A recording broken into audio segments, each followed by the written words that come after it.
Hello everyone. So today let's solve the problem island perimeter. Yeah. So let's see what the question states here. The question number 463, right? So yeah, let's see what the question states here, right? So we are given a 2D grid of zeros. Yeah. So see here, you can by looking at the figure, you can just say here. So we have been given actually 1, 2, 3, 4, 4 into 4 grid we have been given, right? So here, so this one, yeah. Just give me a second here. Yeah, we have been given 4 into 4 grid. So we are given a 2D grid of zeros. So they have mentioned we have been given 2D grid of zeros and ones actually. Yeah, zeros is nothing but the water and ones is nothing but the land. So zeros is nothing but the water and ones is nothing but the land here, right? So there is exactly one connected island. There is exactly one connected island. So here there will be exactly one connected island. Four directions, four directional they have mentioned here, and no lakes. There is exactly one connected island and no lakes. Each cell is 1 into 1 square. So you can see here, right? Each cell is 1 into 1 square here, right? So this is fine. Yeah. So we have to compute the total perimeter length of the island. What we need to compute here? We need to compute the total perimeter length of the island. Return the number of edges where land touches water or grid boundary. We have to return the number of the edges where land touches the water or grid boundary. Yeah. So this is fine, I believe. So one of the simple questions. Yeah. So this is easy, I believe. Yeah. Actually, this is fine. Now, yep. Grid we have been given 0, 1, 0, 0 or 1, 1, 1, 0, 0, 1, 0, 0 as well as the 1, 1, 0, 0. You can clearly see here 0 represented by the water, 1 is represented by the land. So sky blue color is nothing but the this one. What do we call? Mm, 0. This one water and other one. So this is red or brown or orange. Maybe orange. So this one. This one is actually uh, one actually brown or orange whatever it is. So this is one actually. Zero is nothing but the sky blue here, right? One is nothing but the land actually. Yeah. So this is fine. 0, 1, 0, 0 we have been given 1, 1, 1 nothing but the land followed by the 0 water. So this has to be 0, 1, 0, 0. Yep. And 1, 1, 0, 0. Yep. So the perimeter, this one, the output that we need to get here is expected perimeter here is 16 actually. Yep. The perimeter is the 16 yellow stripes in the image above. So they have shown here in the yellow stripes here. You can clearly see here, right? So this is the total perimeter. That is nothing but the 16. Same goes with example 2 and example 3 as well. Yeah. So now let's do one thing. Before hopping into the this one, writing the code, let's discuss the approach followed by the complexities and then let's write the code. Yeah. As usual, let's discuss the approach first. First, before hopping into the approach, so we will be going with a graph traversal. So this is purely graph-based questions, right?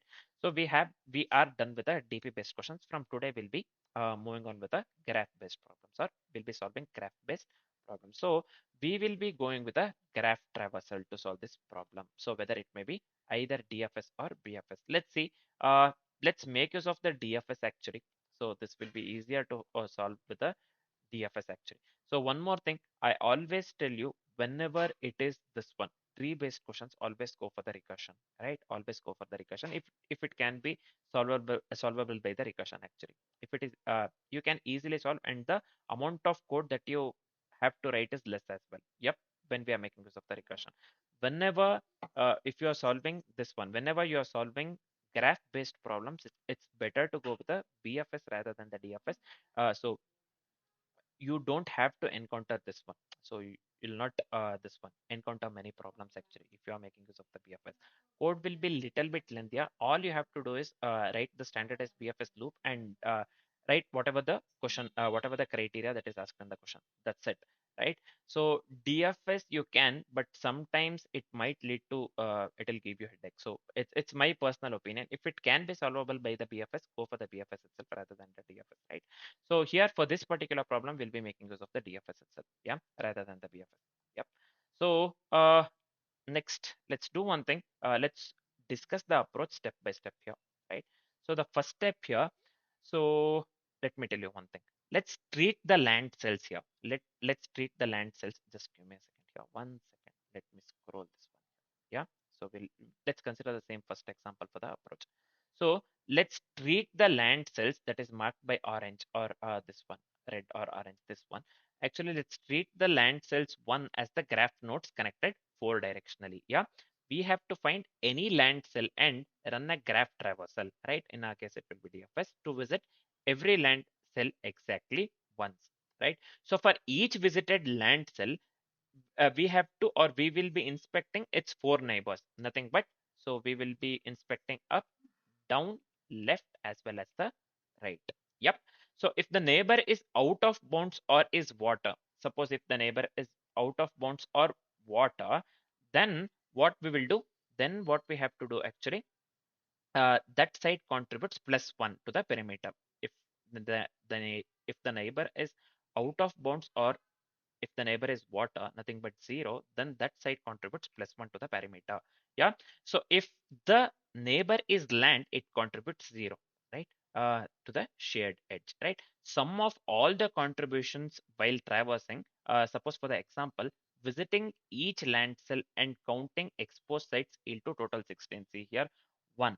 For this one, let's start from here. So for this one, 1 actually. Then we can just move to this one actually. This one we can just go below. Yeah, this one will contribute to 1 as well, or up actually. Yeah, so 1 2 actually. So this one will be for this one it will be 3, for this one it will be 4 5 6, like that. If you go on counting actually, for every this one, what do we call 1 actually, it has to be either out of bounds or the 0 or nothing but the water actually the next to it. Either it may be left, right, up or down. You can just count in the same way, right? So this will yield, if you count, we will get actually 16.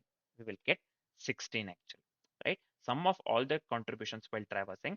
For the example, when visiting each land cell and counting exposed sites yields to the total 16. Yeah. So the output that we got here is 16, which is equivalent to the output that they have mentioned for the example 1 within the question, right? So our approach works absolutely correct here, right? Our approach works absolutely correct, right? So let's discuss the complexities part and then let's write the code. So what will be the time complexity here? The time complexity would lead to big of R into C. The time complexity would lead to big of R into C. So here R into C is nothing but each cell is visited at most once and we check up to 4 neighbors per visited cell. So overall time complexity, we can just write it here R into C, right? So what will be the space complexity here? The space complexity would lead to big of R into C as well, because we'll be making use of the visited array plus stack, right? So we'll be going with a stack actually here, right? Iterative DFS in my opinion. Yep. So in worst case, the island may cover almost all the cells. Yeah, overall space complexity would lead to big of R into C as well. The time complexity and the space complexity for the code that we'll be writing in the future would be big of R into C and big of R into C respectively. Now, as we are completely familiar with the approach and the complexities part, we are good to write the code. Let's start writing the code. Yeah. So first, if the let's go with the first case here. If the grid is null or empty, then the perimeter is 0. So I can just write it in this way. Let me copy the grid here. So yeah, if the grid is null or empty, then the perimeter is 0. I'll just go with the length of the grid. If it is equivalent to the 0, then we have to return 0. Yeah, this is simple. Now let's go with the, we have to go with the number of rows and the number of columns, right? So let me initialize rows to length of the grid actually. Just go with, this is fine. And also let me go with the columns. Actually, I'll just go with C wireless variable name here. So I'll just go with here. Sorry, what did I do? So let me copy this one and let me paste it over here. So this one for the columns, I'll just go with 0. This is fine. Yep. The next step would be, let's go with a Boolean visited. So we have to visit, I mean, yeah, we have to visit the marks to avoid revisiting nodes, right? So I'll just go with the Boolean here. This is fine. Let me go with visited equals new, uh, this one. What do we call? Boolean actually, new Boolean of rows as well as the columns, rows as well as the columns, right? So the next one has to be here. We have to go with the direction. We have to go with the direction arrays just to examine the 4 neighbors. Again, what is this? What we'll be writing now? We have to go with the direction arrays just to examine 4 neighbors. So what are the directions? Up, down, left, and right. We have already discussed this one. So I'll just go with the int. Let me go with dr here. So I'll just go with -1 plus 1 0 0. Yeah. So also let's go with the DC here. Mm, row and column, right? So this one has to be 0 comma 0 followed by -1 as well as the +1. Yep. So this is fine, I believe. Now I hope till here everything is fine. Now we have to find the starting land cell, nothing but the first one, right? First one in the sense first land actually, right? So we have to find the starting land cell, nothing but the first one to begin the DFS. As I've said, we'll be going with the iterative DFS to solve this particular problem, right? So let's do that. Yep. So first let me initialize start. So this one is nothing but I'll just go with a start R here variable. Let me assign this one, or yeah, let me assign this one to the -1. Also, let me go with the start column, nothing but a start C. Let me assign this one to the -1 as well. Now, as usual, let's go with the iteration part. Let's move on with the iteration part here. So this one will be int r equals, sorry, r equals 0, r less than rows here, r plus plus. Also, let me go with one more for loop here. This one will be int c equals 0, c less than columns here, c plus plus. Yeah, so this is fine. Now, within the for loop, first thing, if we have found the land cell, meaning I'll just write this one by making use of the if here, if condition basically. If grid of R and C, if it is equivalent to the 1, meaning if we have found the land cell actually. So then what we need to do, let me assign the start row. So this one start R to the R, and also let me assign the start another one C we have considered, right? Let me assign this one to the column C. Yep. Then we have to break from here, right? Get out of here actually. Yep. Now let's write the simple if condition. So we have to break the outer loop once start is found actually, right? So again, let me write the simple if condition here. So let me go with the start R here. So if it is not equal to -1, meaning if we have found the this one, if the start is found, then we have to break, right? So we have to exit from here. Let me give break. So let me come out of this one entirely, man. Now, if no land is found, then the perimeter is 0. If no land is found, then the perimeter is 0, though the problem guarantees one island. So according to the problem, the criteria, it guarantees that, so basically, there will be one island, right? So even though if no, this one, let's write this case just for the safer side. I'll just go with the if start. So this is equal to -1. Then let's return 0. Yep. Now let's make use of the stack for the iterative DFS. Just give me a second here. Yeah. So let's make use of the stack for the iterative DFS one. Yeah. So as I've said, we'll be going with the iterative DFS to solve this particular problem, right? So let's do one thing. Let's make use of the stack for the iterative DFS, meaning let's store the encoded positions as R into columns plus C. So let's see this one. So I'll just go with here. Hmm, 1 second. So I'll just go with array dq. So this is fine of integer. So let me go with the stack here. Also let me make this one capital I, or else we'll be getting the error. This one capital I. This is fine. Stack. Let me give here new array dq. Yep. So this is fine, I believe. Yep. Now let's do one thing. Let's push the starting cell. Also, let's mark the start as visited. Yep. So I'll just go with the stack dot push here. So I'll just go with, let me copy this one start R. So let me paste this one over here into columns into start C. Nothing but the column. So this is fine.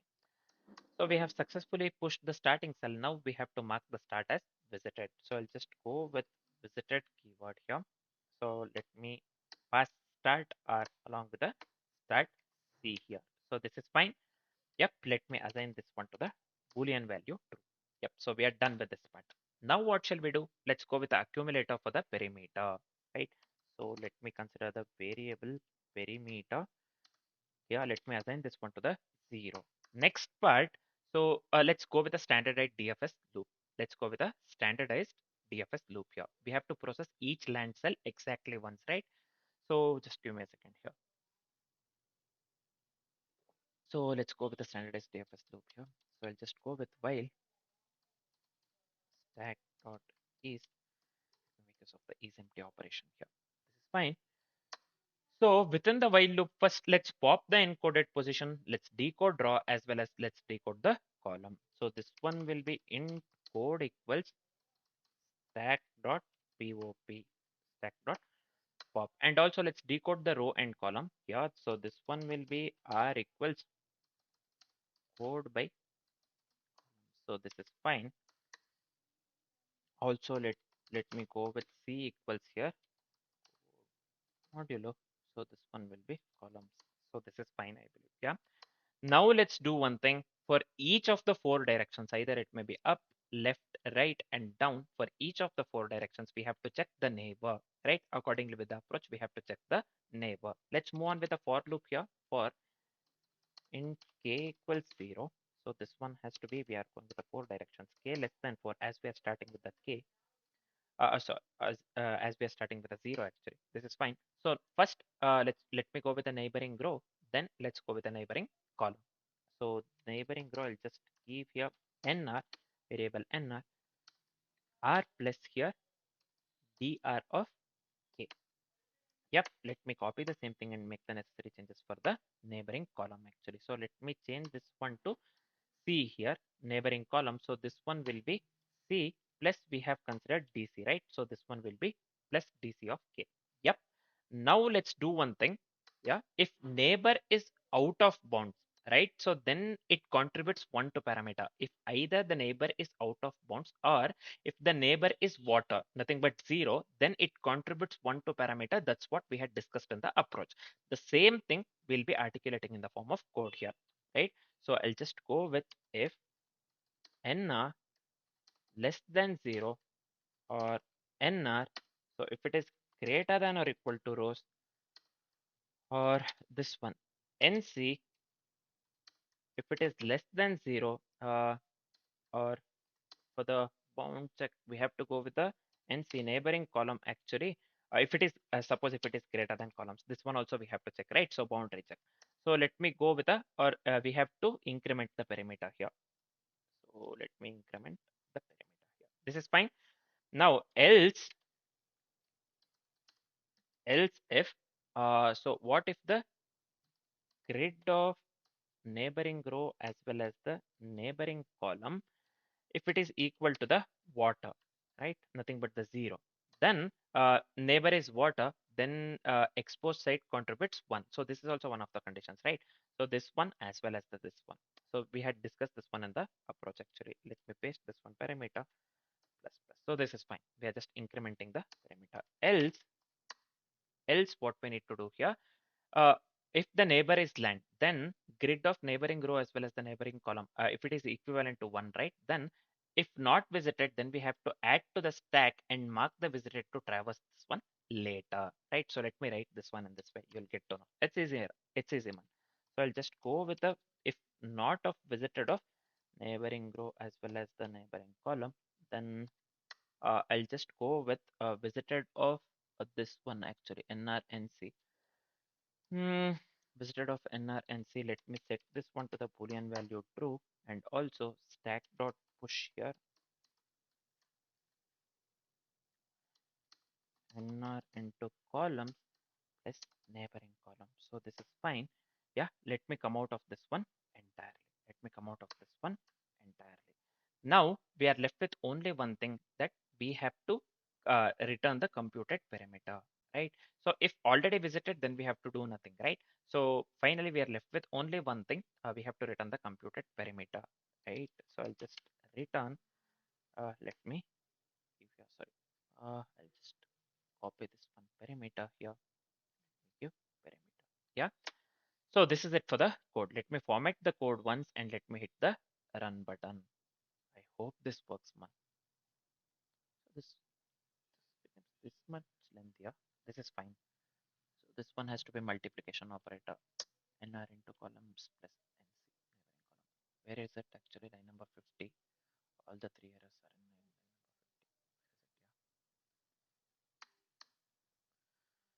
Let me format this and let me hit the run button. So this time it has to work actually. Let's see. Wrong answer.